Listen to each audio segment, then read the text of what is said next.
Saudara-saudara, hari ini kita masuk ke dalam tafsiran kitab Yohanes. Sekarang kita baca lagi ayat pertama sampai ayat yang ketiga. Ayat pertama, pria membaca. Ayat kedua, wanita membaca. Ayat ketiga, semua membaca. Injil Yohanes pasal pertama, ayat pertama, 1, 2, 3.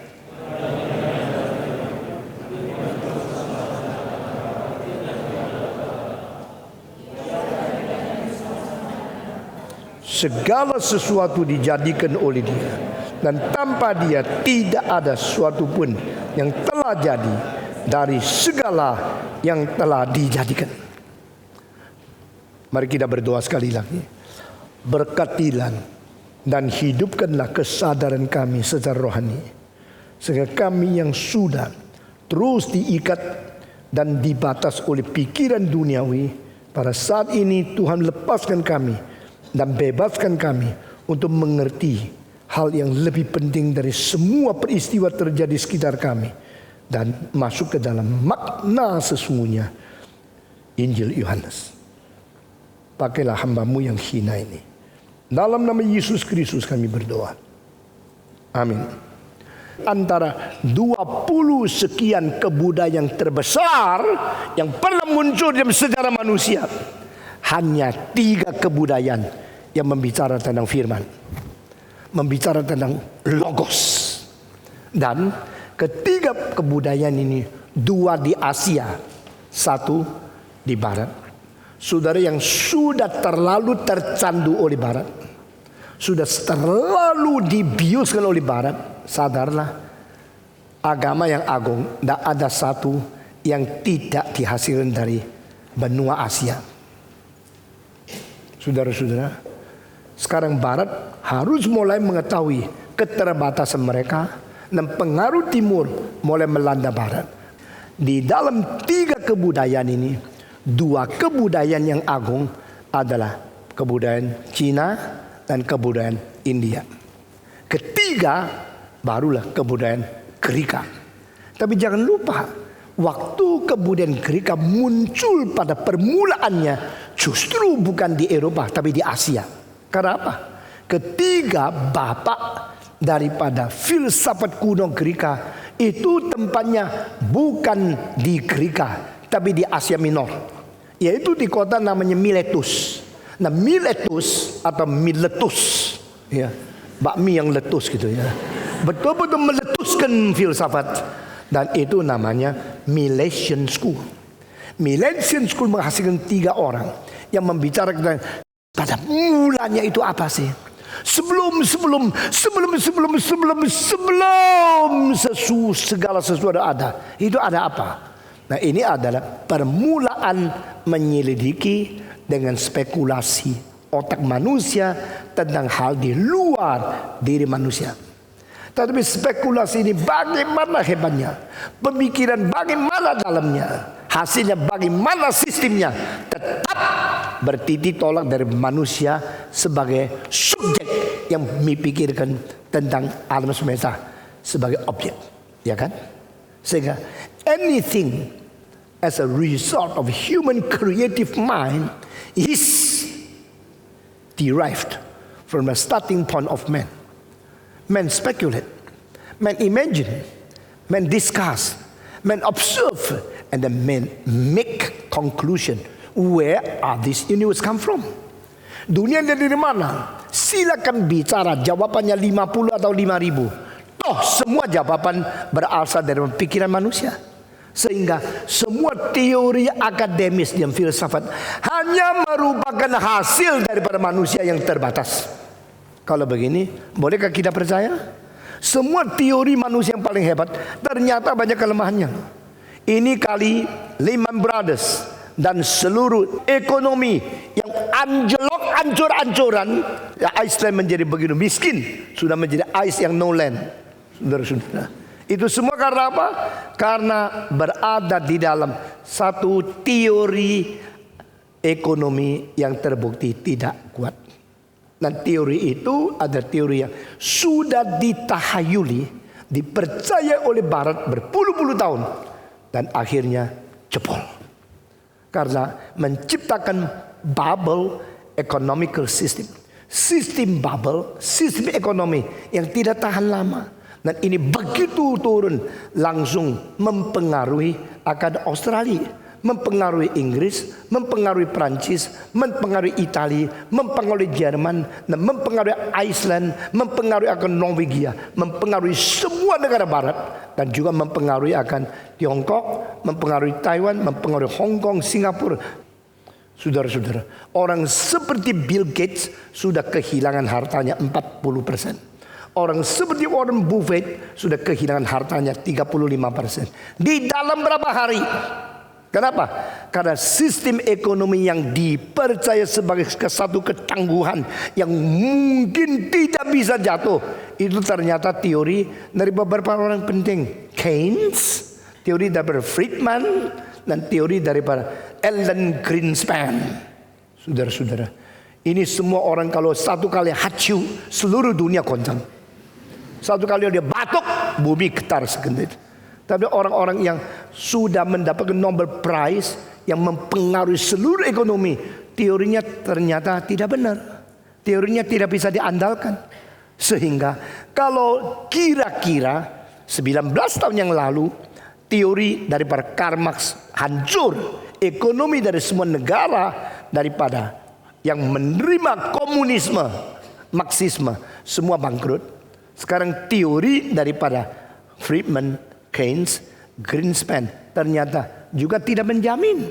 Sehingga manusia mulai sedikit goncang, mulai memikir, bolehkah kita bersandar diri sendiri, hanya kembali kepada firman Tuhan, engkau mendapatkan pangkalan yang tidak berubah. Kira-kira tahun lalu saya pernah berkhotbah di dalam satu bagian, saya mengatakan kutipan dari kalimat Plato. In this changing world, can we have something stand which is unchanged?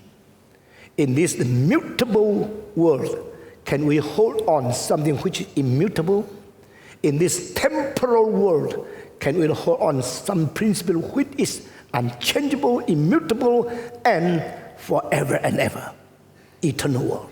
Nah, ini kalimat dimunculkan daripada mulut seorang Plato yang 2400 tahun yang lalu, yang sangat memberikan inspirasi kepada setiap zaman. Jangan main-main. Hanya satu buku yang mengatakan God is unchanged forever and ever. God has no shadow of moving.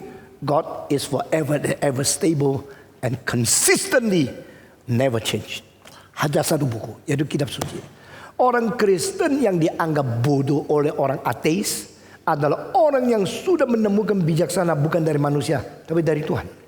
Orang manusia menganggap diri hebat dan menghina Alkitab, atau orang menjual diri tanpa kesadaran. Mereka terlalu arogan, terlalu merasa diri hebat, dan sekarang seperti company Lehman Brothers bisa hancur seperti hari ini. Tak ada orang bisa tolong mereka. Mereka yang tadinya uangnya begitu banyak, hidungnya menuju ke angkasa, begitu hujan langsung sakit influenza. Saudara-saudara, sekarang mereka semua sudah tunduk. Mereka merasa diri tidak tahu apa-apa. Inilah dunia. Dunia ini berubah. Dan di dalam seluruh sejarah dunia ini, memang filsafat itu menganut dua jalan. Satu jalan, kalau mungkin ada yang menjadi prinsip kekal yang tak berubah. Kedua, segala sesuatu berubah, kita harus mengetahui dengan lincah semua dalil perubahan itu akan mengakibatkan langkah selanjutnya itu apa. Nah, ini namanya The Book of Changes. Di dalam bahasa Tionghoa namanya I Ching. Ching itu kitab, kitab perubahan. The Book of Changes, the Bible of the Changing World. Ini sudah ada 2700 tahun yang lalu. Jadi sebelum Konghucu hidup di dalam dunia, sebelum zaman daripada yang disebut autumn and itu Chunqiu, summer and autumn period, after that followed by the warring period, philosophical blooming, itu sudah buku namanya Book of Changes. Di dalam Book of Changes ada 8 prinsip digabung dengan 8 prinsip, akhirnya interact satu dengan lain menjadi 64 cara perubahan. Pak, 6四卦 Akhirnya dimengerti oleh orang biasa. Pakwa. Saudara tahu pakwa? Ada di atas rumah atau pintu seseorang, ada yang segi 8. Nanti masing-masing itu 3. Ada yang putus di tengah, ada yang putus di bawah, ada putus di depan. Permainan 8 itu terus putar-putar. Dan di tengah itu ada satu bundar yang dibikin begitu luas menjadi separuh. Satu hitam, satu putih. Yang hitam dotnya putih, yang putih dotnya hitam. Pernah lihat tak? Itu namanya pakwa, ya. Tahu pakwa? Yaitu 8 kali 8 itu 64 perubahan. Sebenarnya ini sekarang menjadi tahyul. Taruh di situ supaya setan tidak masuk. Taruh di situ supaya hoki lah, begitu ya. Tapi sebenarnya filsafat itu pada 2600, 2700 yang tahun yang lalu. Itu adalah satu filsafat untuk mengenal dunia yang berubah. Nah pada saat yang sama Kongfucu membicarakan kalimat itu. Jiawo wushi zhu yi xiu yi su ke mian da guo ye. Saudara-saudara tidak pernah tahu akan Chinese culture. Sayang sekali dong. Itu adalah one of the most important culture in the world. Dan sekarang sebenarnya sistem Barat mulai hancur, sistem Tiongkok mulai berkembang. Besok Tiongkok akan menjadi raja ekonomi seluruh dunia. Karena apa? Karena ada suatu tradisi yang dulu dilupakan oleh Barat dan dulu tidak dijalankan oleh Tiongkok. Sekarang mulai dikelola kembali. Karena apa? Ekonomi prinsipnya cuma 2. Pertama, bagaimana menciptakan harta. Kedua, bagaimana memakai dan mendistribusikan dengan baik. Sekarang Amerika sudah hancur. Menciptakan harta tidak lebih cepat daripada menghabiskan harta. Baru cuan $5 sudah kredit card $50. Pasti besok menjadi miskin kan. Tapi orang Tionghoa bukan demikian. Kerja berat, makan jangan ngomong. Tidak boleh banyak bicara. Sudah cuan banyak, tidak boleh pakai. Uang yang simpan yang banyak, ya pasti kaya dong. Itu namanya apa? Bocornya ditutup, sumbernya dibuka, mana bisa tidak kaya? Ya. Nah orang Amerika tidak ngerti ini. Pokoknya sumbernya dihabisin dulu, lalu bocornya tidak ditutup. Akhirnya jadi kolaps. Ya. Ini satu pelajaran yang sederhana sekali. Tapi orang Amerika, khususnya pemuda, sudah tahunya kredit card. Akhirnya kena cut sendiri. Dan dia tidak bisa keluar lagi dari situ. Kedua, harap tidak usah kerja, bisa dapat uang banyak. Caranya main saham. Jadi kamu anak muda ya, kalau mau jadi anak gua, kalau mau jadi anggota saya, dengar baik-baik. Jangan sembarangan pakai kredit card. Kecuali sudah buntu mati. Minta kredit card bantu. Sesuai itu cepat-cepat bayar habis. Supaya tidak kena bunga yang banyak. Bank itu paling senang lu pakai uang terus lalu bayar. Dan itu bunganya terus diambil. Paling senang. Maaf ya orang-orang pemilik bank. Saya bikin lu nanti dah laku jadinya. Nah saudara-saudara, kita pemuda-pemudi tahu cari uang susah. Jangan sembarang pakai uang. Meskipun papa kaya, bilang sama papa, saya tidak mau uangmu, saya mau cari sendiri. Saya mau belajar bagaimana berjuang. Obama hari ini bisa sukses, itu kasus yang sedikit sekali. Pada waktu dia sekolah mau dibantu, dia bilang no, I want to fight myself. I do not need to be help for my own study. Nah pemuda kayak gini itu yang mempunyai darah sedikit kebudayaan Tionghoa. Meskipun orang Kenya ya, saudara-saudara sekalian. Nah inilah akan memutar balikkan dunia ini. Nah saudara-saudara, pada 2600 tahun yang lalu, Kongfucu mengatakan, tambahlah umurku kalau diizinkan. Tidak tahu dia ngomong sama siapa ya. Sama engkongnya sudah mati, atau sama papanya, sama Tuhan, atau surga, atau tikong, saya tidak tahu. Dia bilang, Jiawo wushi, tambahlah 5 tahun atau 10 tahun untuk memperpanjang umurku. Cu'i syu'i, sehingga akhirnya aku mungkin mempelajari kitab perubahan itu. Su ke mian da guo ye.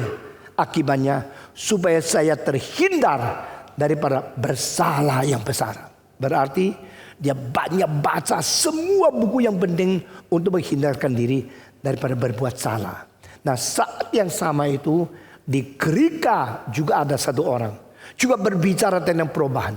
Dan orang Gerika itu menetapkan satu filsafat yang disebut School of the Philosophy of Becoming. Dia mengatakan, you see everything unchanged. You see the pillar today is as what you saw last week. You see the church is no change. That is only a phenomena. You look everything unchanged from outside. But from inside, any moment, any second, anything is changing. Demikian juga engkau melihat seorang, aduh sudah lama dah lihat lo, aduh engkau dah robah lo, seneng ya. Apalagi cewek 10 tahun dah lihat, engkau aduh cik sudah 10 tahun dah lihat, masih awet muda lo. Dia bilang aduh makan es krim gua gitu ya. Seneng sekali kan. Lain kali kalau orang bilang sama engkau, cik engkau dah robah-robah lo, dah tua-tua lo, masih awet lo. Jawab sama dia, very nice to hear but not true. Syairmu bagus, istilahmu bagus, tapi buat tahu gua sudah robah, mana bisa dah robah. Tadi datang dengar khotbah, nanti jam 7.30 engkau pergi. Di dalam 2 jam ini you sudah robah. Ada sel yang mati, ada yang sel baru. Saya setiap tahun kondak itu konser. Lalu saya kalau sudah dibikin DVD saya lihat lagi. Baru tahu loh, di dalam 5 tahun gua jadi tua banyak loh. Gua baru sadar dulu gua ganteng sekali loh. Sekarang sudah berubah. Karena apa? Everything is changing. Maka orang yang mempunyai penemuan the philosophy of becoming di Tiongkok itu adalah I Ching. Nggak tahu penulis siapa, tidak diturunkan. Tetapi di Barat juga ada I Ching, the Book of Changes, yang menemukan filsafat ini namanya Heraklitos. Heraclitos.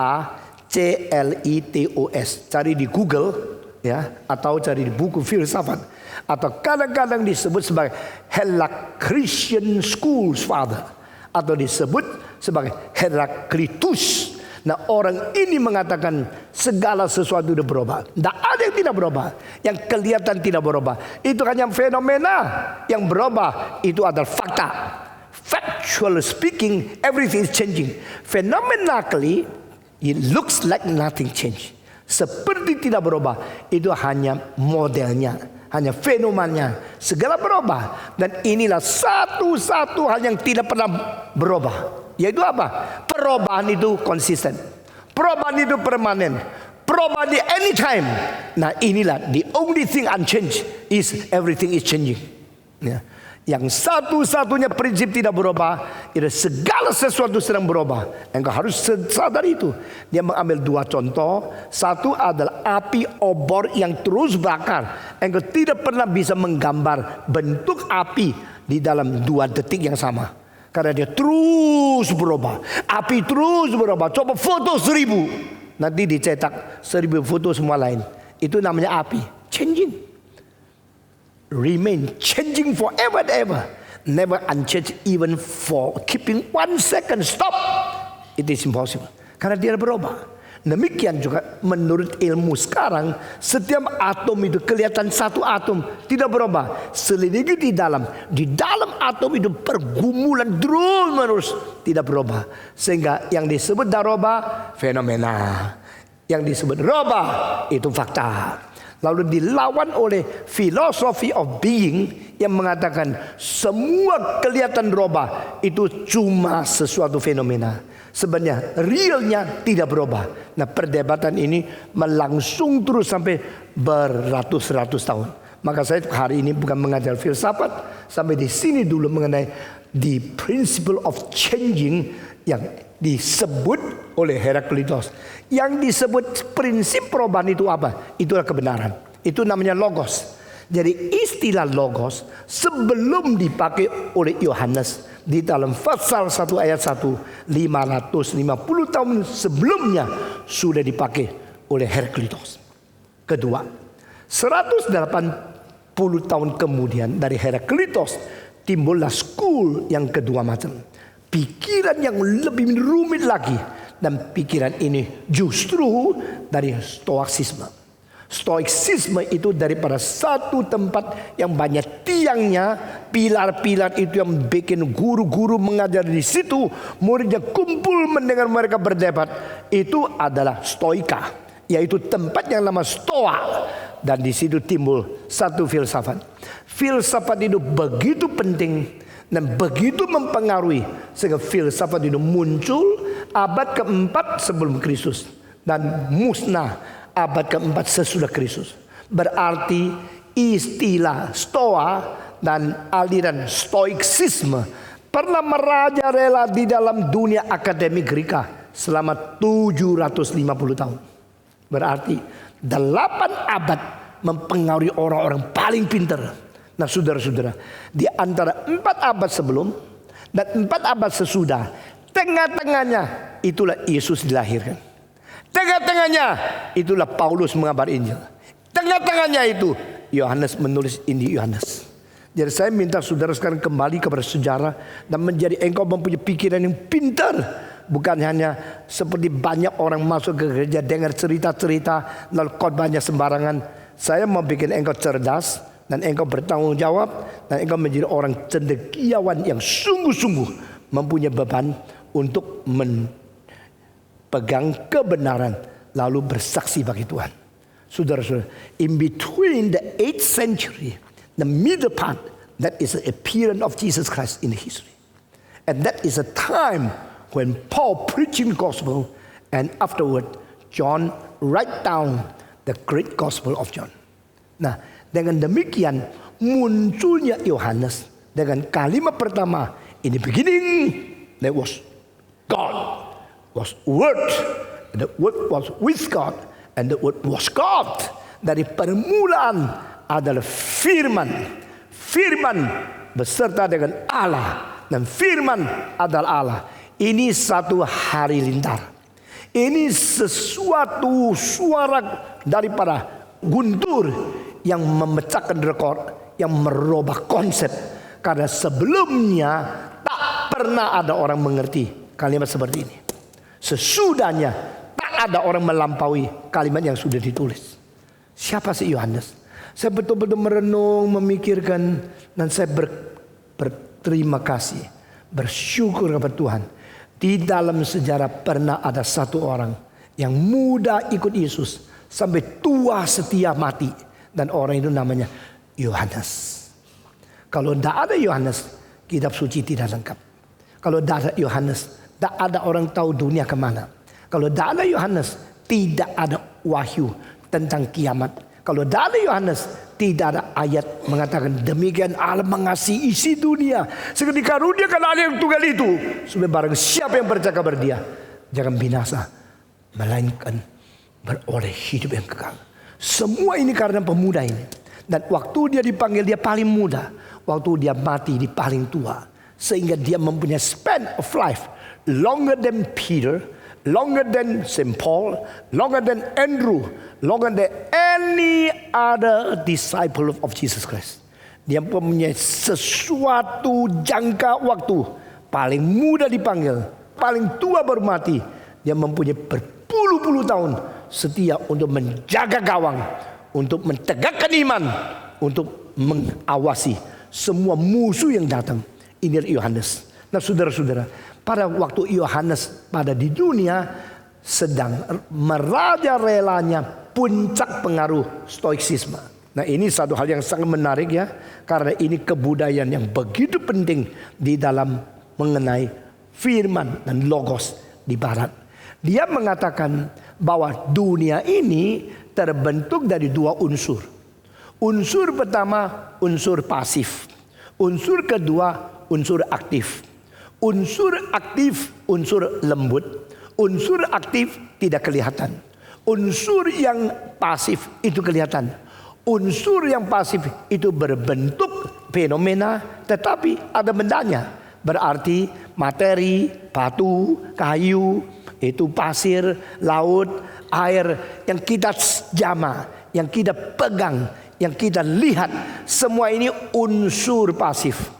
Tetapi dunia kalau hanya ada tanah, kalau ada pohon, kalau ada batu, tapi tidak ada orang yang menikmati, tidak ada pikiran, yang pasif selamanya pasif. Maka perlu ada yang aktif menangani yang pasif. Ada yang aktif menghargai yang pasif. Ada yang aktif mengelola yang pasif. Maka dunia ini ada lapisan-lapisan. Lapisan paling bawah itu paling kasar. Itu namanya materi. Lapisan paling tinggi itu namanya pikiran.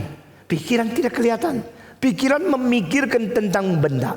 Pikiran merenungkan tentang kayu, tentang apa, tentang batu, tentang tanah, tentang geografi. Saudara-saudara, pikiran kita bisa memikirkan tentang dunia. Dunia bisa memikirkan tentang pikiran kita. Tidak bisa kan? Jadi yang di atas menguasai yang bawah. Yang tidak kelihatan lebih penting dari yang kelihatan. Orang yang cuma lihat yang kelihatan, tapi tidak peduli yang tidak kelihatan, orang itu mirip sekali sama binatang. Karena binatang tidak mau memikirkan yang tidak kelihatan. Ada binatang mengatakan, mari kita percaya kepada Tuhan. Meskipun dia tidak kelihatan. Tidak ada. Dia cuma mana cari makannya. Ada tulang ayam di mana ya? Itu binatang. Nah, kalau kamu hanya memperhatikan yang kelihatan dan tidak peduli yang tidak kelihatan, kamu binatang yang model manusia. Maka stoiksisme mempengaruhi kebudayaan Greka luar biasa besarnya. Dia mengatakan, tanah itu pasif, tetapi rumput itu aktif. Maka rumput itu kecil-kecil, tanah besar, tidak apa-apa. Yang kecil bilang, ayo, vitamin saya ambil, bahan yang penting saya ambil. Akhirnya dari tanah menjadi rumput, ya. Tanah yang tadinya kuning menjadi hijau, ya. Tanah yang tadinya tidak mungkin dimakan, kalau makan sakit perut, sekarang kalau makan rumput bisa mengobati sakit perut. Coba percaya, itu kucing-kucing tidak pernah cari dokter kan? Cari rumput kan? Betul nggak? Ya, jadi di sini tanah itu pasif, rumput itu aktif. Tanah itu tidak bisa apa-apa, rumput yang mengelola dia. Sudah rumput kelola, selesai jadi rumput yang bagus. Sekarang datanglah kuda, tak makannya, sudah dimakan, maka kuda aktif, rumput jadi pasif. Ya, kalau rumput itu lebih aktif dari tanah, maka kucing lebih besar daripada rumput, macan lebih aktif daripada kucing. Akhirnya dunia ini yang paling aktif di atas itu siapa? Manusia. Kenapa? Manusia meskipun kecil-kecil badannya bisa membunuh gajah yang gede-gede. Ya, gajah bagaimana gede? Manusia bilang, aku tidak takut sama kamu ya. Karena kamu sama aku lebih aktif, kamu lebih pasif. Dari manusia, bawahnya binatang. Bawahnya binatang, tumbuh-tumbuhan. Bahwa tumbuh-tumbuhan, rumput-rumput, atau itu hal-hal yang kecil-kecil yang masih hidup. Bakteri yang kecil. Nah, di bawah itu baru ada tanah. Nah, dunia ini terbentuk dari dua lapisan. Lapisan pasif itu materi. Lapisan aktif itu hidup. Hidup ada yang berperasaan, ada yang berkemauan, ada yang berasio pemikiran. Dan paling tinggi itu pikiran. Kenapa manusia pikir? Orang stoiksisme mengatakan karena manusia ada bibit pikir. Pokoknya lu manusia, pasti engkau pikir. Manusia tidak pernah pikir apakah dia manusia. Mari kita pikir, ya, saudara-saudara. Kalau dia adalah manusia, pasti dia pikir. Karena dia manusia. Maka kenapa manusia pikir? Karena manusia adalah manusia. Kenapa manusia adalah manusia pikir? Karena ada benih pikiran di dalam pikirannya. Benih pikiran di dalam pikiran, apa artinya? Yaitu artinya itu. Jadi apa ya nih ya? Nah, jadi ada pikiran yang bikin pikiran. Waktu saya berpikir, saya pakai pikiran saya untuk berpikir.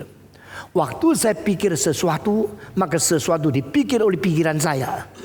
When I am thinking something, I am the subject thinks about something to be taught. Ya, kalau begini, saya pikir bagaimana mikrofon ini bisa berfungsi. Waktu saya lagi pikir, saya subjek, ini objek. Tapi kalau saya pikir bagaimana pikiran saya bisa berpikir, itu pikiran saya subjek.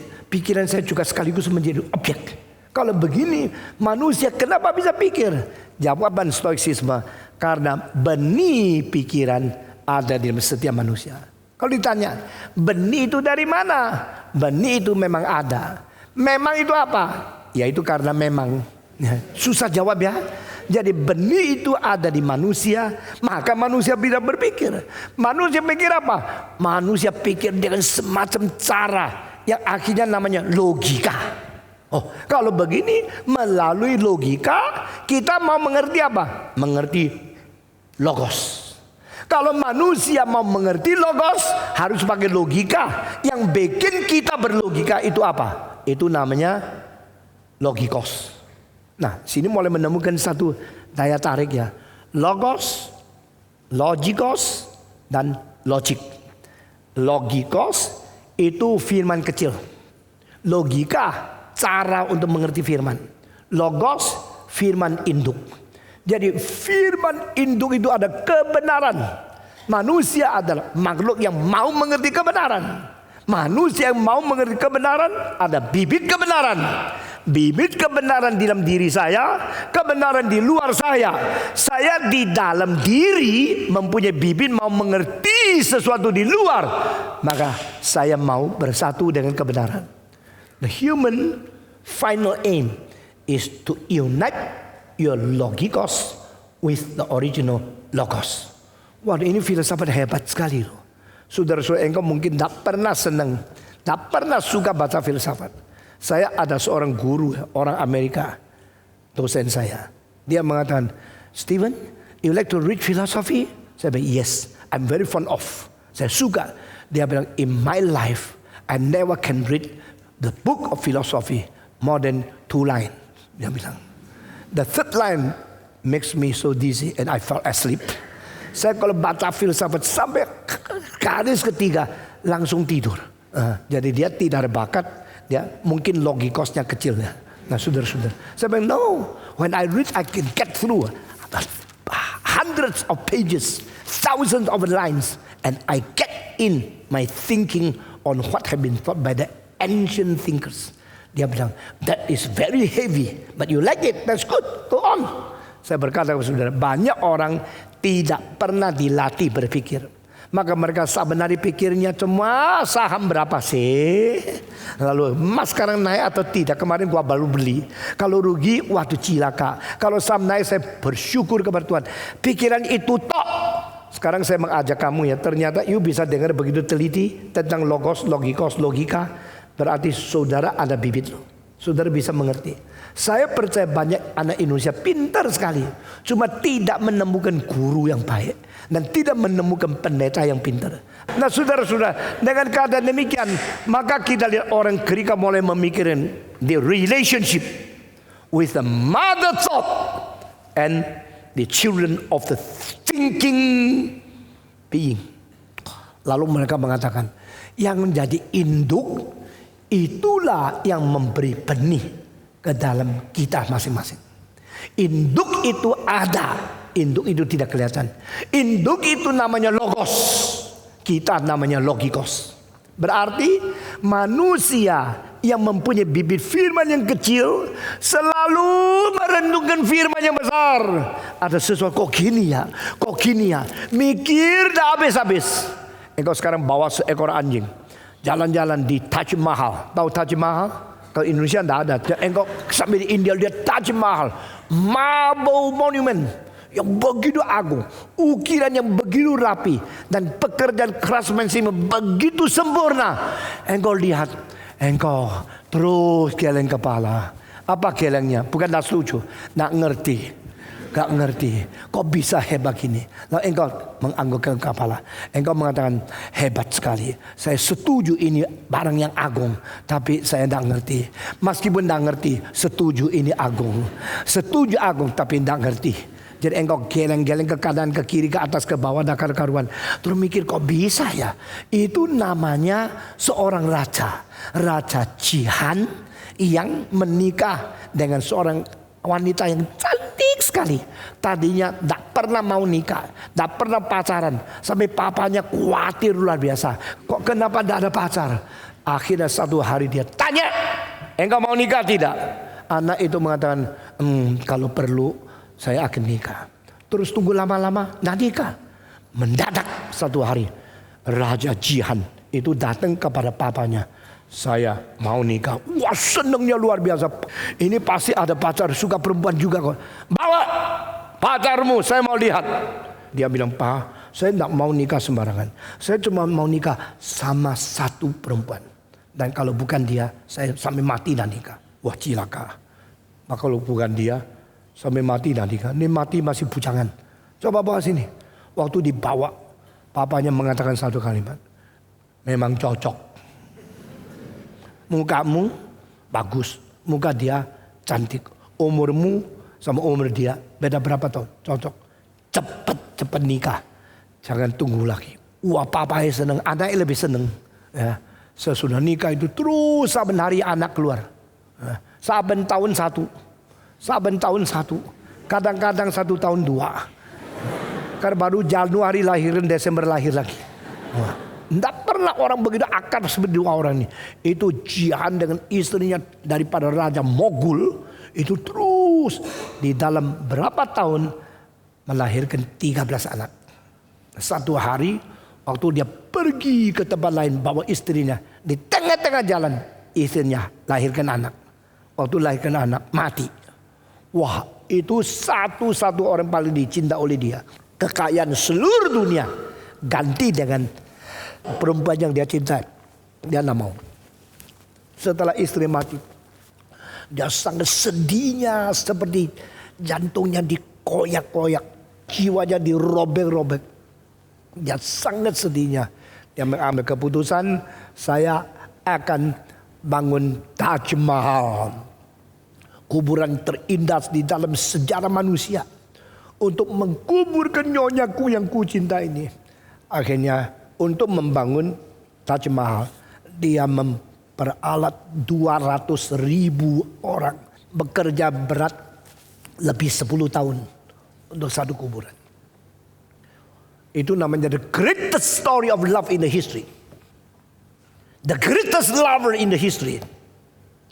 Kita biasa dengar begini kan? Cerita kasih yang paling hebat, cinta kasih yang paling abadi, paling agung. Bagi saya no. Dia cinta pribadi, cinta egois. Demi mencintai istri yang sudah mati, dia suruh orang bekerja siang malam, tidak kasih kesempatan untuk mengasuh. Akhirnya banyak yang mati karena kerja berat untuk kuburan itu. Dan yang tidak taat sama dia, tangannya dipotong. Ini raja penuh cinta kasih. Saudara, selain cinta kasih Tuhan Allah di dalam Kristus dalam Alkitab, semua cinta kasih di dunia itu omong kosong. Kecuali engkau kembali minta Tuhan kuduskan emosimu. Kalau enggak, itu omong kosong. Dan saudara-saudara, akhirnya semua yang dia tidak izinkan, tukang-tukang yang betul-betul mengerti rahasia bikin Taj Mahal itu, pergi lagi bekerja di lain orang. Jangan-jangan dia kerja yang lebih bagus hari ini. Itu yang ahli-ahli tukang yang paling mengerti rahasia bikin Taj Mahal. Satu-satu dibunuh, tidak boleh kerja di tempat lain. Itu namanya cinta. Nah, ini satu cerita di luar cerita ya. Itu bukan Yohanes ya. Nah, itu Taj Mahal. Nah saudara, sekarang kalau engkau bawa seekor anjing melihat Taj Mahal, engkau kagum-kagum. Engkau memikir kok bisa ya, domnya begitu bundar, mamernya begitu rapi. Kok bisanya di atas berapa puluh meter masih ada ukiran seperti ini. Kok bisanya pelenya batu hampir sama warnanya polos, begitu rapi, begitu bagus.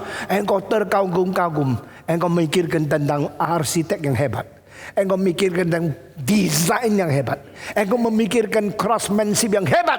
Waktu engkau pikir terus, saya mau tanya, anjing yang kau bawa pikir apa? Dia ada makanan tidak, itu yang dipikirkan. Betul nggak? Berarti apa? Memang ada yang tertarik sama logos, ada yang hanya tertarik sama tulang dan makanan untuk anjing. Itu saja. Jangan menjadi manusia yang hanya tertarik sama makanan, tapi tidak tertarik sama kebenaran. Engkau bersyukur kepada Tuhan kalau engkau bisa masuk gereja seperti ini, bisa mendengarkan firman-Nya menggugah pikiranmu, mengingatkan kembali kau adalah manusia yang dicipta oleh Tuhan. Jangan main-main, saudara-saudara. Maka Stoicisme agung sekali. Karena stoicisme yang memakai istilah logos sebagai aliran filsafat yang kedua. Pertama, Heraclitean School. Kedua, stoicisme. Dan pada waktu stoicisme memikirkan tentang logos, mereka mempengaruhi sampai masyarakat Greka dari setiap lapisan kagum sama mereka.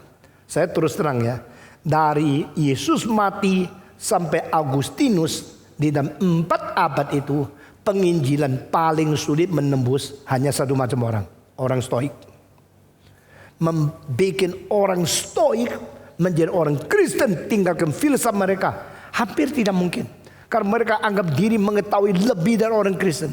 Bahkan etika mereka lebih hebat dari orang Kristen.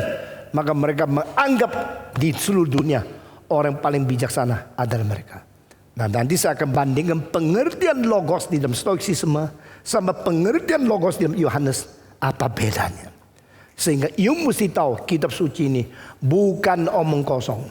Keunikan, kelebihan di dalam qualitative difference firman Tuhan dibandingkan dengan semua filsafat yang paling tinggi adalah membuat kita mengerti keselamatan. Bukan hanya mengerti tingkatan pengetahuan saja.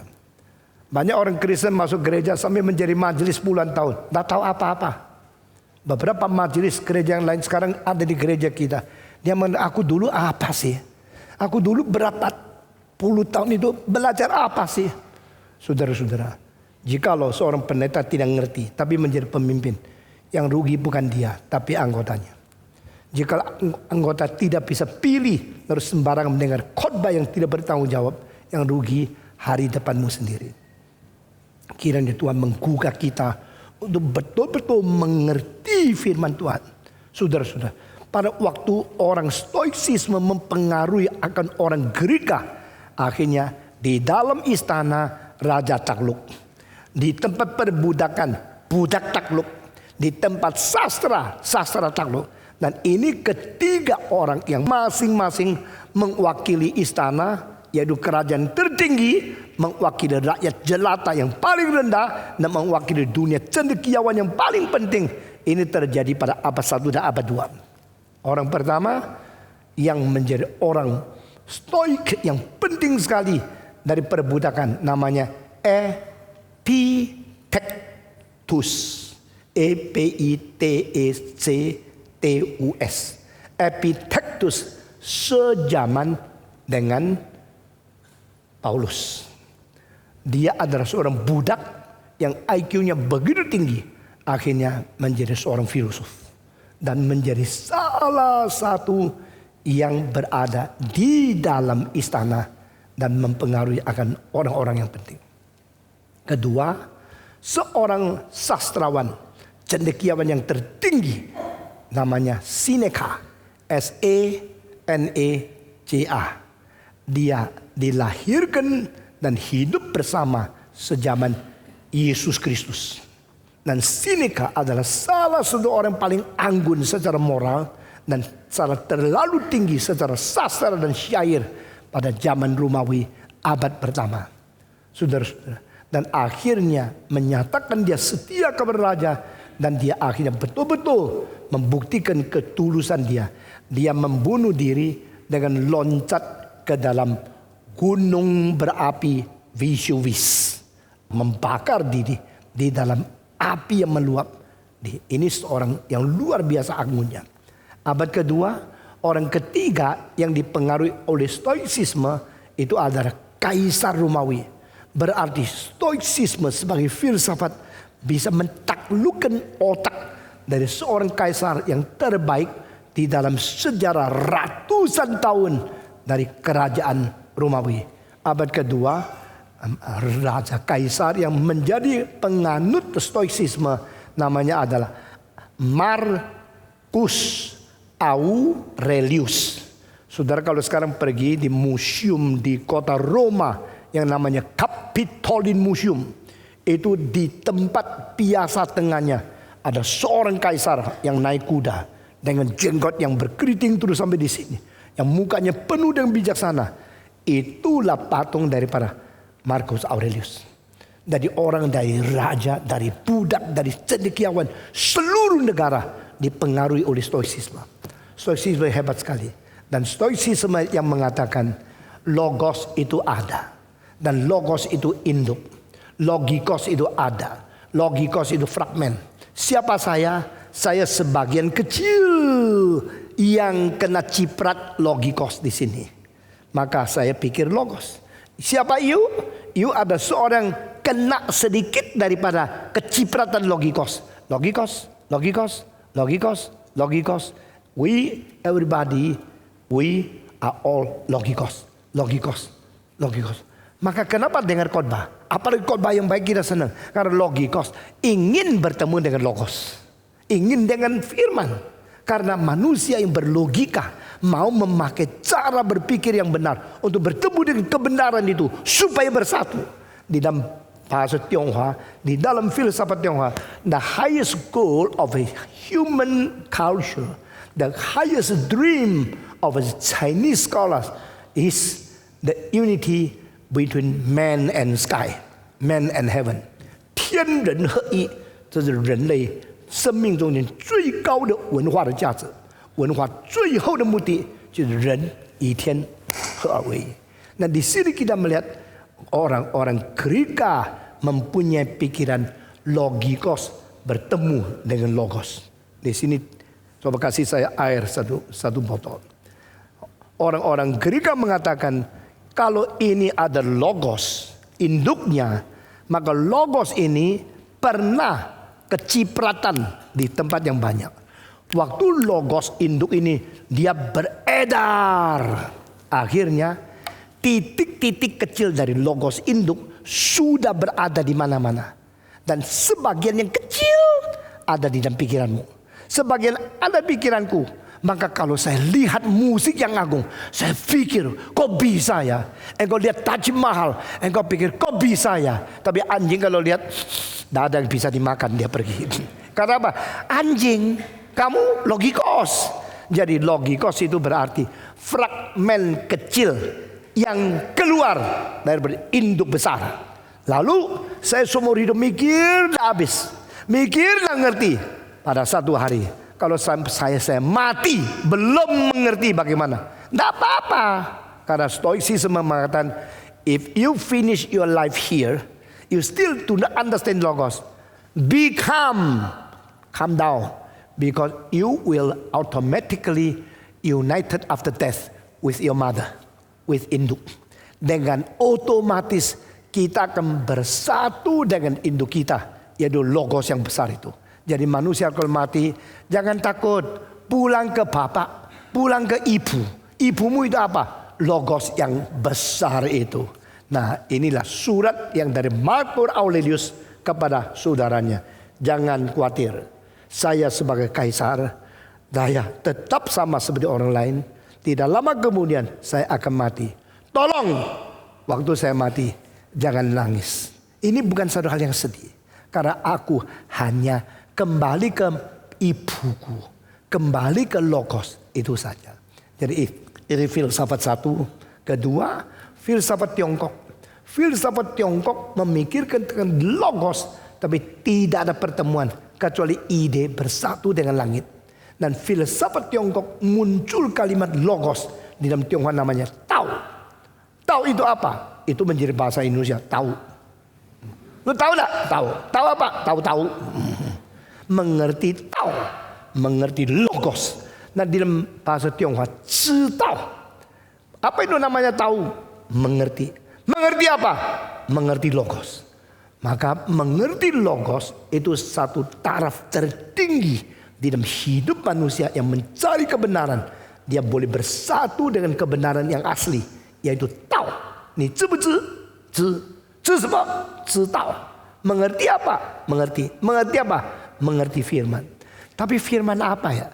Di dalam seluruh sejarah Tiongkok, khususnya zaman Warring Period, 战国时期, dan sebelum 战国春秋时期, itu filosof-filosof berkembang persis dan lebih duluan, kira-kira 150 tahun dibanding zaman Socrates.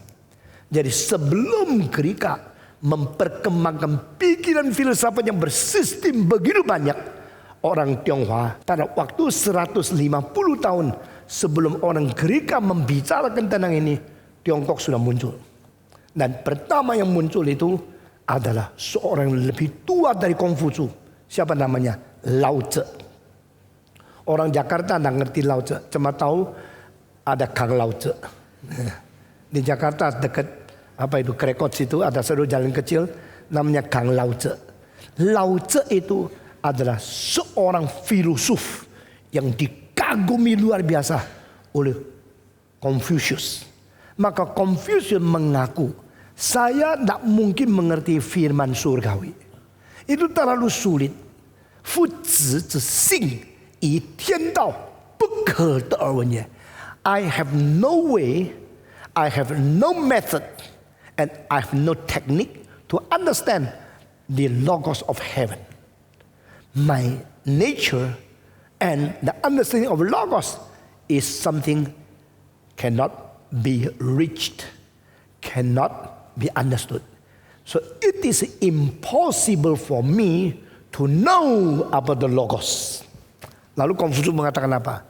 That is the reason we try to understand something lower than the heavenly logos. That is human ethics. Maka kenapakah Konghucu dan ajaran Tiongkok menjadi sistem etika yang paling rumit dan paling tinggi di dunia? Karena dia tidak tahu bagaimana mengerti firman Tuhan.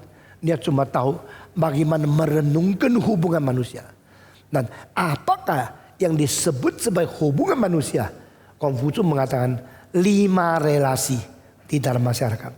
Di dalam masyarakat di mana manusia ada manusia, manusia ada manusia, ada manusia berada, tidak mungkin luput dari 5 relasi. Pertama, raja dan pejabatnya. First, the relation between the king and his governors. Kedua, the relation between the parenthood and the children. Relasi antara bapak dan anak. Ini kedua. Di mana saja, Amerika kah, Turki kah, Indonesia kah, Madura kah, atau di mana Filipina, sama. Presiden, pejabat itu ada relasinya. Papa, mama sama anak di rumah ada relasinya. Ini adalah relasi kedua. Ketiga, relasi antara suami dan istri. Di mana ada masyarakat pasti ada pernikahan. Di mana pernikahan pasti ada papa dan mama. Lalu suami bagaimana menghadapi istri. Istri bagaimana kepada suami. Dua-dua sama tingginya, berkelahi tidak habis-habis. Dua-dua sama rendahnya, keluarga tidak ada kepala. Satu kepala, satu ekor, harus ada yang taat, ada yang perintah. Maka istri taatlah suamimu, suami pelihara istrimu. Itu menjadi sesuatu dalil selain Alkitab di dalam kebudayaan Tionghoa. Namanya Fu Qi Zidao. Keempat, relasi keempat di masyarakat itu apa? Relasi antara saudara dan saudara. Kalau raja pada pejabat itu lain derajatnya. Kalau papa mama sama anak lain derajatnya. Suami sama istri derajatnya sama tapi ordonya lain. Kalau saudara sama-sama, cuma umurnya lain lagi. Ini keempat. Kelima, relasi antara sahabat dengan sahabat. Jadi, Juncheng, Fuzi, Fuqi, Kunzong, Pengyo.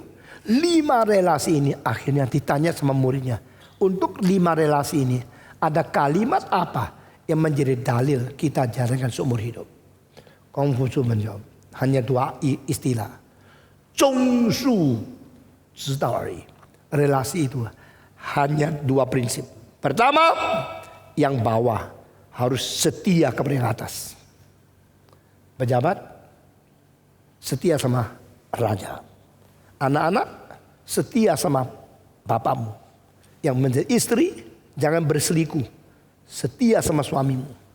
Yang menjadi saudara setia dengan persaudaraanmu. Yang menjadi kawan setia dengan persahabatan. Kedua, su, yang atas ke bawah penuh lapang dada, pengertian, toleransi, pengampunan dan penampungan. Jadi raja harus mengerti akan pejabat, harus toleransi ke pejabat, harus mengasihi dan mengerti kelemahan pejabat. Papa mama Harus tahu kelemahan anak. Harus toleransi, harus sabar, harus menampung, harus mengerti anak. Suami harus mengerti istri, harus memperhatikan, harus memelihara baik-baik. Kawan dan saudara sama. 5 prinsip ini menjadikan Kongfucu bicara relasi. Tapi tentang firman surgawi dia tidak tahu. Maka dia mengatakan, saya akan pergi cari Lao Tzu. Menurut sejarah ya, Kongfucu pernah mencari Lao Tzu di negara yang lain. Dengan melintasi gunung rimba dan pohon dan hutan, sungai. Dan perjalanan yang jauh sekali. Dia mencari. Sudah ketemu sama Lao Tzu. Dia ditanya, you cari saya untuk apa? Saya mau mengerti firman. I want to understand logos. I want to understand the truth of the universe. Lao Tzu lihat dia. Dia tidak bisa ngerti. Ini murid apa ya? Baru mau sekolah sudah ditolak. Baru mau tanya sudah dibilang tidak bisa. Bagaimana maksud guru besar? Kenapa engkau mengatakan kalimat ini? Lao Tzu mengatakan, 去直至交代银子，否则你不能明道. Kalau engkau tidak kikis habis aroganmu. Kalau engkau tidak membuang niatmu yang kurang sungguh-sungguh, tak mungkin engkau mengerti firman. Wah, saya kaget loh. Kalimat itu cocok untuk setiap zaman. Ada orang datang ke gereja, main-main, lihat cewek, bukan mau dengar firman. Sampai mati nggak ngerti firman Tuhan. Dibaptiskan juga percuma. Jadi anak pendeta menjadi pendusta. Kenapa? Tidak pernah minatnya. Jadi Lao Tzu melihat Kongfu, yuk guru besar kan? Yuk filosof paling terkenal kan? Dan sekarang saya kasih tahu, engkau mau cari kebenaran melalui saya, engkau tidak bisa dapat. Kecuali sikapmu jangan sombong. Kecuali attitude-mu jangan kurang bersih. Kalau motivasi hatimu sedikit kotor, sikapmu menganggap diri cukup hebat, you will cast away, overthrown, you will never understand what is the truth. Wah, Kongfucu bukan marah loh. Banyak orang kalau dengar khotbah yang tidak enak marah kan? Kongfucu diginiin tidak marah loh. Dia pulang dengan terima kasih. Sampai di tempat dia sendiri.